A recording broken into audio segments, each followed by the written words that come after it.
I want to read it and then I want to address it because it's so related to this story. They wrote in, so now that we've got concentration camps already and we're only less than 2 weeks in, are you going to listen to all of us, mostly queer people, sounding the alarms on this and the impending Christian Holocaust?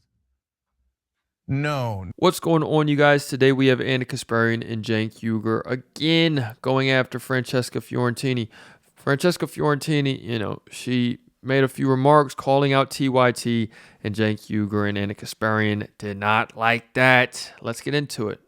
75 employees behind it. It does not have a giant social media arm. It does not have multiple channels on YouTube. It has like 100,000 subs. Again, gets pretty comparable views to TYT, maybe a little bit less, but still pretty impressive given that it's the fact that it's just one woman show over there, essentially. 100,000 subs. Anna could not on her own without the help of TYT or pivoting to the right get 100,000 subs. Well, that's exactly what I was going to say. She's tried before. How did it work out when you hosted Jacobin, Anna? I mean, people seem to be enjoying it when you were co-hosting with Michael Brooks, but unfortunately after his passing, the viewership went way the fuck down. No one was coming back to watch you host that show on your own. You've also been through 2 or 3 of your own shows on TYT where they tried to make you your own solo host. Remember Unfiltered, I think it was called? There was a clever name. I know, right? There was a few other iterations before then, but at multiple points, Cenk tried to give Anna her own show, or maybe Anna wanted it, who knows? And it was supposed to be the Ana Kasparian Hour, where it was just her. All the times that they attempted that, it quickly died off in like a year or 2 years at most. People stopped watching, the views dried up. Ana Kasparian is completely incapable of having a show that people want to watch unless she's sitting right next to Cenk Uygur. Unfortunately, it doesn't, bring me any pleasure to say that, because I do think she's talented in that context, but weirdly enough, doesn't seem to be successful in any other context. Yeah. All right. So I have my issues with that, and I made that clear on her account, right? But what I'm more worried about is good folks that are getting into a panic because everyone's telling them the gulags are imminent, including some of our members. In fact, Rep Cat, the political catboard, great member, just wrote in, and I want to read it and then I want to address it because it's so related to this story. They wrote in, so now that we've got concentration camps already, and we're only less than 2 weeks in, are you going to listen to all of us, mostly queer people, sounding the alarms on this and the impending Christian Holocaust? No. This is exactly what I'm talking about. Guys, Clinton, as Anna just explained to you, you could look it up for yourself. Right here we have the Vanguard, tearing into Ana Kasparian, saying that, she's had her own shows a few times and she could never, garner the audience of the same Francesca Fiorentini. She couldn't gain the same audience as her. It's just simple as that. And then, we have Cenk Uygur right here wanting to deflect and get the attention off of the things that were said about them because they're obviously true. He can't even refute that. And he wants to change the subject. Let's keep on going. Even if you don't believe us, no problem, okay? Clinton used it and had 45,000 migrants there. Was it a prison? Did he use it as a prison? Oh no, I was out here. They say these people lost it. Say, I'll say it. No place y'all could cry. It's okay. Hillary don't let her know. But me and my buddy Epstein, we've been down here in these parts. I said, hey, Guantanamo, might as well crash there. Yeah. Also, again, I'm not a fucking expert about the immigration policies under Bill Clinton. I'm sure there's not much to defend there. Again, I'm not defending that. I don't think Francesca is. I don't see anyone on the left defending the Clinton era immigration policy. But if people are curious as to why more folks seem freaked out about this now, well, I mean, there's a couple reasons. For one, Elon Musk, who's the co-president, was just Sieg Heiling at the inauguration. They're not even trying to hide their explicit neo-Nazi branding. As you've acknowledged, Cenk, this is a Hitlerian movement. Also, Bill Clinton was not elected with this like xenophobic mandate to do mass deportations. I'm pretty sure his election had very little to do with that. Maybe immigration was an issue that was at the top of people's minds. Again, I'm not an expert. I don't really, I obviously don't remember. I wasn't alive when Bill Clinton. 2 years under Slick Willie, you don't remember?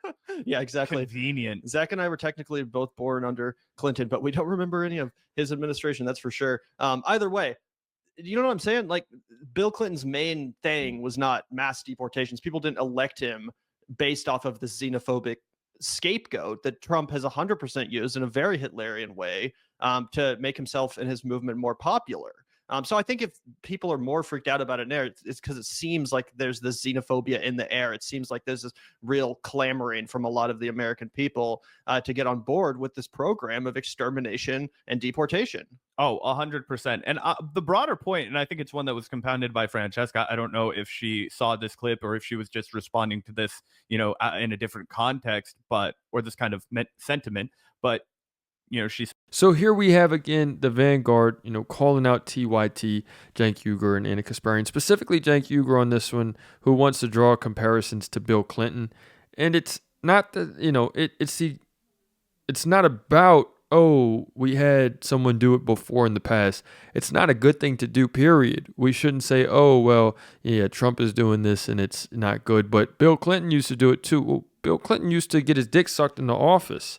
That's, that's his legacy for sure. But I'm just saying, like, he was also on the Epstein list. He was also, like, there's things that people do that are still not good. They can be liberal and not good. So just because we're saying, oh, Bill Clinton did it before, that doesn't mean anything. What are we talking about, Cenk? What are we talking about, Ana Kasparian? Like, what are we doing? Says bad day and bad look for the leftists on here to start hitting identity politics and diversity, equity, inclusion. I know we all hate centrist corporate co-optation of these things, but we've got a Nazi-backed president who's blaming the blood on his hands on the disabled.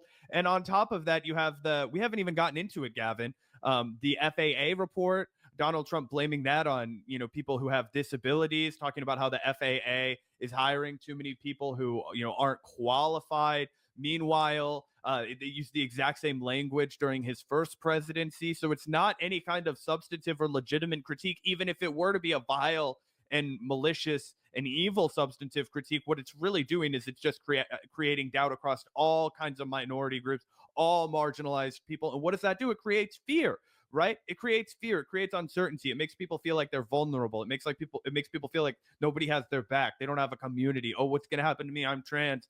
Am I going to be a negotiating chip? Oh, I'm technically a citizen because I was born here, but are they going to roll back my birthright citizenship as being a negotiation chip? Right? People are very correct to be afraid because it's a scary thing to have happen to you, and to be somebody who is as removed as you could possibly be, as insulated as you could possibly be, as a well-financed business owner in Southern California, to be poo-pooing the concerns of poorer people, to be poo-pooing the concerns of people who are more oppressed, more vulnerable than you, and using your own identity as a shield. Because guess what? There will be Muslim people in America. There will be individuals who are subject to further scrutiny, discrimination, all kinds of racism as a result of the emboldening, the emboldenment that these neo-Nazi fucking white supremacist movements will experience, right? And that's all something that we've watched happen throughout our entire lives. It's going to be the flames are fanned, all that shit, right? It's crazy.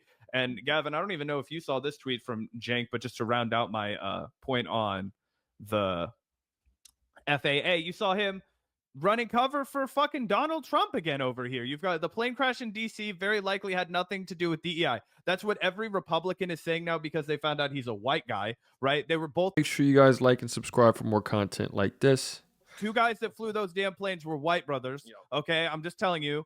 But it turns out Trump was not crazy for saying the FAA may have used discriminatory practice against non-minorities that did lower standards, which again, I tell you, it was the same exact wording under the FAA during Donald Trump's first president. It makes me want to pull my fucking hair out, Gavin. I'm going crazy. Why did these guys all pretend he was not president already for 4 years? So there we have it, you guys. We have Cenk Uygur and Ana Kasparian going back and forth with Francesca Fiorentini. Francesca Fiorentini, again, is just calling out their hypocrisy, calling out, how terrible everything is going on in Guantanamo Bay. And we have Cenk Uygur and Ana Kasparian, like always, grifting towards the right and wanting to spin the story in their own twisted way. Let me know what you guys think in the comments. It's another day in the progressive way.